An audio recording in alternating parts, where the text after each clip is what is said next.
இதுலயே மாற முடியுமாப்பா நம்ம? எப்படி நெக்ஸ்ட் இது ஷவர்மாவுக்கு தெரியலையே. அவர்கிட்ட போனோடனே கொஞ்சம் ஸ்லோ பண்ணு, எப்படி இருக்கு கொஞ்சம். ஹலோ ஃப்ரெண்ட்ஸ், எல்லாம் எப்படி இருக்கீங்க? நாங்கள் எங்கே போயிட்டுருக்கோன்னு பார்க்குறீங்களா? சரி, சும்மா வீட்லேயே உட்காந்துட்டு இருக்கிறதுக்கு போர் அடிக்குதுன்னு சொல்லிட்டு வெளியில் போகலான்ட்டு கிளம்புனோம். இங்கே பக்கத்தில் தான் ஒரு துருக்கி ஷவர்மா ஷாப்புன்னு சொல்லிட்டு ஒன்று இருக்குது. ஒரு 5 நிமிஷம் டிஸ்டன்ஸில் இருக்குது. அங்கே தான் போயிட்டுருக்கோம். அதுக்கு முன்னாடி இங்கே ஒரு நீங்கள் பார்க்குறீங்களா, இதுவும் ஒரு கடை தான், காஃபி ஷாப்பு.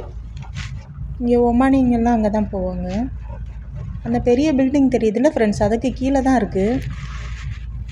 பக்கத்தில் போயிட்டு பார்க்கலாம். இங்கே ஃபுல்லாக ரோடு போட்டுட்ருக்காங்க, நல்லா பெரிய ரோடாக போட்டுட்ருக்காங்க. அதனால இப்போ வேலை நடந்துகிட்ருக்கனால போகிறதுக்கு வர்றதுக்கு கொஞ்சம் சிரமமாக இருக்குது. போட்டாங்கன்னா நல்லா ஃப்ரீயாக ஜாலியாக இருக்கலாம். ஒரு சின்ன இந்த சைடு ஒரு கடை தெரியுதுல்ல ஃப்ரெண்ட்ஸ், அஷல் ஏதோ ரெஸ்டாரண்ட்டுன்னு சொல்லிட்டு, அது வந்து ஏமன் நாட்டுக்காரங்க வச்சுருக்காங்க. பிரியாணினாலே அவங்க தான் செய்வாங்கன்னு சொல்லிட்டு, அவங்க செஞ்சால் தான் நல்லாயிருக்கும்னு இங்கே இருக்கவங்களுக்குலாம் ஒரு மெயின் ஷாப்பு. பக்கத்தில் இருக்கிறது தான் நம்ம வாங்க வந்திருக்க கடை. வாங்கிட்டு நான் ஒரு சின்ன ஷவர்மா வாங்கிட்டேன், அவரும் ஒன்று வாங்கிட்டாங்க. சாப்பிட்டுருக்காரு. சாப்பிட்டுட்டு அதோட எப்படி இருக்குன்னு சொல்லுவாங்கன்னு பார்த்தேன், எதுவும் சொல்லலை, சாப்பிட்டுட்டு இருந்தார்.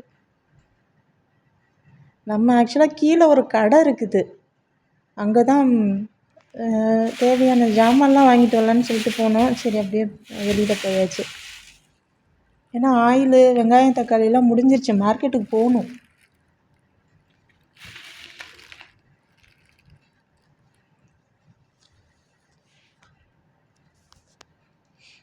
எல்லாம் வாங்கிட்டு வந்தாச்சு ஃப்ரெண்ட்ஸ்.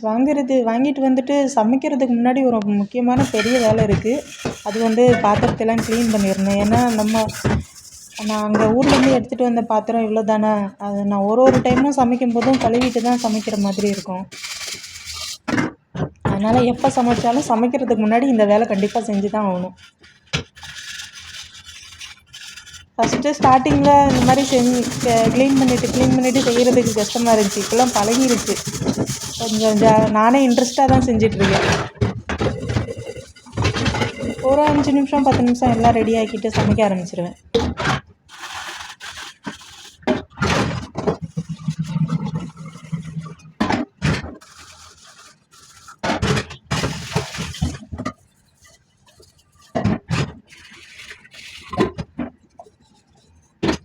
அப்புறம் நைட்டுக்கு இன்றைக்கி என்ன டிஃபன்னா, சிக்கன் கிரேவி தான் பண்ண போகிறோம். சிக்கன் கிரேவியும் தோசையும். அதுக்கு தான் வரும்போது சிக்கன் வாங்கிட்டு வந்தாச்சு. ஆனால் ஃப்ரெண்ட்ஸ், இங்கே வந்து நம்ம ஏதாவது பெரிய ஷாப்புக்கு இந்த மாதிரிலாம் போகிறோம்ல, இங்கே கீழேயுமே அப்படி தான், சின்ன ஷாப்பாக இருந்தாலும் பெருசாக இருந்தாலும் ஒரு இப்போ ஃப்ரிட்ஜில் வந்துட்டு மேலே ஃபுல்லாக ஒரு 700 கிராம் சிக்கனாக வந்து வச்சுருப்பாங்க. கீழே வந்துட்டு 800, 900 அப்படியே லைன் பை லைனாக வச்சுருப்பாங்க. எனக்கே ஆச்சரியமாக இருக்கும், எப்படி இதெல்லாம் கரெக்டாக 700 கிராம் தான் இருக்கும். நம்ம வெயிட்டு கூட செக் பண்ணி பார்க்கணும். 800 தான் இருக்கும். எப்படி ஒரு கோழி முன்ன பின்ன வளராதா? ஒரு 10 மில்லிகிராம் கூட மேலே அதிகமாக கம்மியாக இருக்காது. அது எனக்கு கொஞ்சம் ஆச்சரியமாகவே இருக்கும். எப்படி அவ்வளோ கரெக்டாக எடுக்கிறாங்க, கரெக்டாக இருக்குது அப்படின்னு. ஒரு வேளை வெயிட் செக் பண்ணி பார்த்துட்டு எக்ஸ்ட்ரா இருந்தால் ஏதாவது கட் பண்ணிடுவாங்களோ, இல்லையே சிக்கன் ஃபுல்லாக தானே இருக்குது அப்படின்னு அதை கட் பண்ணும்போது யோசிச்சுட்டே இருப்பேன். அங்கே போய் பார்த்தாலும் யோசிச்சுட்டே தான் இருப்பேன். லைன் பை லைனாக எப்படி கரெக்டாக இருக்குது வெயிட்டு, கொஞ்சம் கூட ஒரு மில்லிகிராம் கூட அதிகமாக இல்லை கம்மியாகவும் இல்லையே அப்படின்ட்டு. அப்புறம் கத்தியில் வெட்டி பார்த்தேன் ஃப்ரெண்ட்ஸ், வெட்டவே முடியல. நம்ம ஊர்லனா சிக்கன்லாம் வாங்க போகிறோன்னு வைங்களேன், கட் பண்ணி கொடுத்துருவாங்க. இங்கே அப்படிலாம் இல்லை, ஃபுல்லாக தான் தருவாங்க. மீனுமே அப்படியே தான் இருக்கும், நம்ம தான் வாங்கி க்ளீன் பண்ணிக்கணும். பெரிய ஷாப்புக்கெலாம் போனோன்னா க்ளீன் பண்ணி தருவாங்க, கட் பண்ணிலாம் தருவாங்க. இந்த பக்கத்தில் இருக்க மாதிரியான சின்ன கடைகள்லாம் அதெல்லாம் எதுவும் பண்ண மாட்டாங்க. அதுக்கான இடமும் இருக்காது அங்கே. நம்ம ஃபுல்லாக தான் வாங்கிட்டு போகிற மாதிரி இருக்கும். வாங்கிட்டு போயிட்டு நம்ம தான் க்ளீன் பண்ணிக்கணும். அந்த புதுசுலலாம் எனக்கு கட் பண்ண தெரியாது, இப்போலாம் பழகிட்டேன். கத்தியை விட இந்த கத்திரிக்கோல் சிசரில் கட் பண்ணுறதுக்கு ரொம்ப ஈஸியாக இருக்கும். அப்படியே பீஸாக கட் பண்ணிவிட்டு டக்குன்னு சமைச்சிடலாமே அப்படின்ட்டு.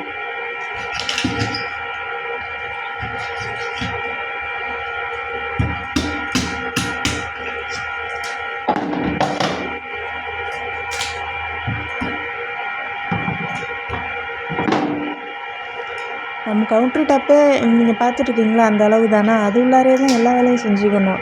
இப்போல்லாம் நல்லா ஈஸியாக தான் இருக்குது. ஒரு வேலையை செஞ்சு முடிச்சுட்டு அதை எடுத்துகிட்டு அடுத்த வேலை செஞ்சுட்டு இந்த இடமும் எப்போவுமே ஃப்ரீயாக இருக்க மாதிரி இருக்குது. எனக்கே பிடிச்சி தான் இதெல்லாம் செஞ்சிட்ருக்கேன். நல்லா ஜாலியாக தான் இருக்கும் ஒரு மாதிரி. சிக்கன்லாம் கட் பண்ணிவிட்டு ஃப்ரெண்ட்ஸ் அது மேலே வந்து தண்ணி ஊற்றிட்டு அதுக்கப்புறம் மஞ்சத்தூள் போட்டேன்னு வைங்களேன், அந்த சிக்கனில் எனக்கு ஏதோ ஸ்மெல்லு வர மாதிரியே ஒரு ஃபீலாக இருக்குது. இல்லை எனக்கு தான் அப்படி இருக்கா, நார்மலாகவே அப்படி தான் இருக்குமான்னு தெரியல. அதனால் மஞ்சத்தூளை போட்டு நல்லா அது ஃபுல்லாக அப்ளை பண்ணி விட்டுட்டு அதுக்கப்புறம் தான் தண்ணி ஊற்றுறது. இந்த மாதிரி பண்ணால் நல்லா சுத்தமாக க்ளீன் ஆகிடுது. சிக்கன்லாம் கட் பண்ணி முடிச்சுட்டு எல்லாம் அந்த சிக்கன் கிரேவி பண்ணுறதுனா எல்லாமே ரெடி பண்ணிகிட்ருக்கேன் ஃப்ரெண்ட்ஸ்.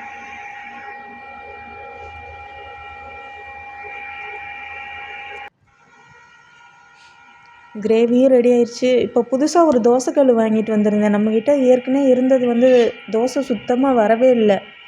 டெய்லி மாவு அரைச்சி தோசை ஊற்றி தோசை தான் வேஸ்ட் ஆகுதா, சரி ஒரு கல் புதுசு வாங்கிடலான்னு சொல்லிவிட்டு அந்த கல் ஏற்கனவே இருந்ததும் நல்லா தான் இருந்தது. அது வாங்கி 8 வருஷம் ஆயிடுச்சு. இவ்வளோ நாள் நல்லா தான் வந்துட்டு இருந்தது. என்னான்னு தெரியல, இப்போ கொஞ்சம் நல்லா சரியாக வரல. அதனால் ஒன்று வாங்கிடலாம். நம்மளே மிக்சியில் மாவு அரைச்சிட்ருக்கோம். தோசை இவ்வளோ மாவு வேஸ்ட் ஆகுதுன்னு சொல்லிட்டு நீங்கள் போய் வாங்கிட்டு வந்தோம். இது வந்து நம்ம ஊர் காசுக்கு 1000 ரூபாய்க்கு மேலே வரும். நல்லா தான் இருந்தது. நான் தோசை ஊற்றினேன், ஃபஸ்ட்டு தோசையும் நல்லா தான் இருந்தது.